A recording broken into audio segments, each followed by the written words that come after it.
Hello, I'm Holly from Flow Movement Therapy, where we help active people with hard-to-resolve injuries get their lives back by teaching them to move better.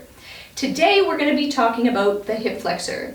Now this is a muscle that many people are frustrated with because you just can't seem to get it to feel right. We spend all of our times in this sort of seated position and it's always in this short, tight configuration, and we want to wake it up and get it to do its job again. And usually our strategies for that are to stretch it out or foam roll it or beat it up or do something like that. But essentially what the hip flexor is hoping for and hoping that you'll do for it is give it a new experience where it can get length in all of the different ways, the wonderful ways that it moves, so it knows what its job is again. So today we're going to talk about what the hip flexor is, why the way it's shaped can tell us something about what it's asking for you to give it in its experience, and then give you 3 different ways of building that awareness back into your body, moving to be able to get length in it so it gets an idea of what its job is again.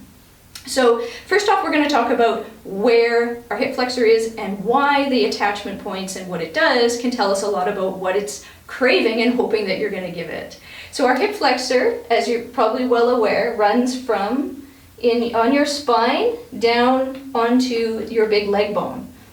Now, a hip flexor, a hip flexion is where you're decreasing the angle between that big bone at the front here, your femur, and your pelvis. So this is a flexion of the hip. So yes, the hip flexor does that, but there's other things that it does as well. So not only in this front to back direction, but it also has a role in bringing your pelvis and your leg bone aligned one on top of the other, and also in rotation.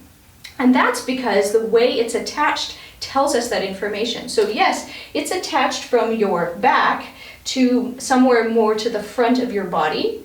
And so anything that's attached from the back to the front, when it contracts, it's going to work in that front to back direction.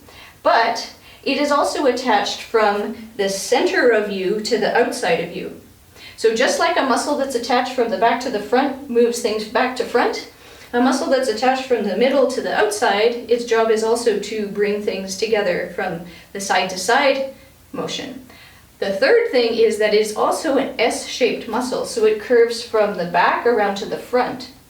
And any muscle that has a S-shape like that has a rotational job as well. So it's rotating in one way and decelerating that and rotating in the other direction. So our hip flexor has 3 different jobs, not just that one that we think about going this way and stretching in this direction. So let's talk about 3 different things that we can do to help wake up its awareness of what it does in 3 different ways of moving. Our first exercise is much like the exercise that you probably do to stretch your hip flexors, but what we're going to do and what we're going to do in all these exercises is take the bones apart from one another in order for the muscle to get length along the full length of that muscle. So the first thing we're going to do is we're going to set ourselves up so that we have one foot in front of the other, just about the length of a regular step for you. And we're going to put our weight towards our front leg, but we want to keep the back leg straight. And what we're going to do is take the bones apart from one another. So the bone where it's attached at the bottom, we're going to keep that behind. The bones up here in the spine where it's attached, we're going to take those away. So we're going to reach our arms overhead to increase the curve in our lower back as we keep that leg behind us. So this would be a familiar stretch, probably along here for your hip flexor. And by taking those bones away from one another, it teaches the hip flexor to stretch along the entire length of that muscle.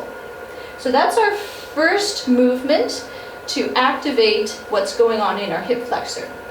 The second one, remember we were talking about the spine to the outer leg, and that it has a role in bringing the pelvis and the leg underneath one another. So we also want to activate it in that motion. So in that same position we were just in, we want to take the bones away from one another. So the bones up here in the spine where it's attached and the bone at the bottom. So we want to take those away from one another. We're going to take the big leg bone down and away as we curve our spine away from it. So we're going to help that out. We want our pelvis to drop down as we shift our weight forward. To help out with that, We're going to take the arm of the back leg up and reach up, not up and over, but up to the ceiling to get length on this side to encourage the pelvis to drop on that side. So that is taking this end of the hip flexor away, and the spine curving up and over takes that end of the hip flexor away, pulling them apart from side to side. So we're going to reach up to the ceiling to take the spine away from the leg and keep the leg behind to take the leg away from the spine. And that is your second plane of motion with your hip flexor. Now our third one, remember we talked about rotations. So we want to rotate the leg bone that away as we rotate the spine that away. So we're going to do that in the same position. We're going to rotate, take our arm across our body to get our spine rotating this way, and we're going to rotate in our hip socket that way to take the hip socket away, take the leg bone away as we rotate our torso in the other direction. And so here we have a rotation, taking the hip flexor and giving it length in that rotational plane. So that's our third way of giving the hip flexor a new experience to know what its job is. Now, if you're ready, we're going to pile these all together, all three together, to get a full three-dimensional experience for your hip flexor. And I warn you that sometimes the wheels fall off the bus, so we want to do one at a time. When we lose the stretch, go back to the first one.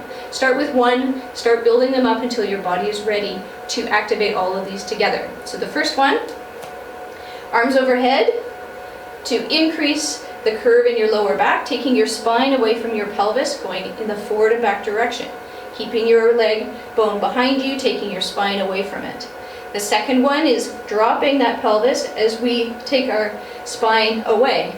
So keeping that arm up, we're still going to lift the chest to keep that curve in the lower back, but we want to reach up more to get some experience here to drop the pelvis. And then your third one is that rotation. So still having that tilt to curve your lower back, letting everything drop, and then rotating. Your pelvis is going that way with your leg, and your upper body is going the other direction. So one thing at a time, building those together, and of course doing it on the other side as well. So those are the three things that your hip flexor needs to be able to do, and we want to teach it what its job is so that it can do everything we need to do instead of being in that sort of seated position all the time. Now, if this was interesting to you and helpful, please subscribe, please share and like and tell your friends who might need some love for their hip flexors. And if you want to work with me, I work one-on-one worldwide through the internet, through Zoom. You can find me at flowmovement.ca, and we can set up an appointment. We can work on your hip flexors or any other part of your movement therapy that you would like. Have a good day. Thank you for watching.